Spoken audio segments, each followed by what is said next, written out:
Tayo po ay nananawagan sa ating gobyerno na dapat pinapansin ang mga ganitong programa upang matulungan sila at maitulay yung mga magagandang programa ng gobyerno sa mga taong bayan.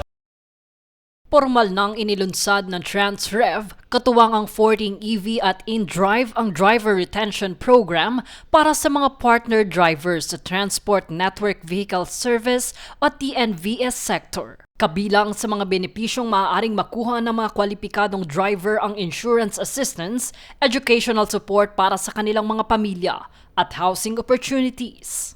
Yung nilagdaan nating partnership kanina, kasama ang 14 electric vehicle at InDrive ay para po ito sa mga TNVS driver. Ayon pa sa kinatawan ng Transrev na si Leonardo Jun de Leon, layunin ng programa na makatulong sa pangmatagalang seguridad at kapakanan ng mga driver. Sinabi rin ng kumpanya na nais nitong palakasin ang suporta sa mga TNVS driver na araw-araw na bumabiyahe at nagbibigay serbisyo sa publiko. So, after 5 years, sa kanila na yung mga sasakyan na binabiyahe nila.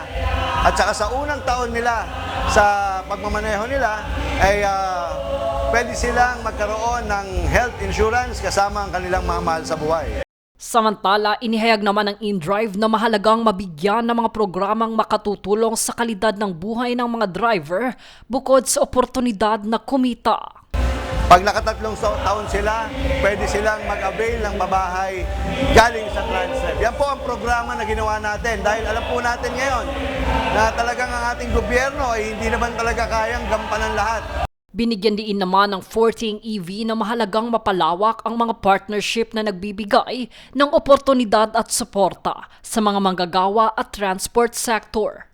Ayon pa sa Transrev, bahagi ang programa ng kanilang patuloy na pagsisikap na makabuo ng mas matatag at driver-centered na komunidad sa TNVS industry.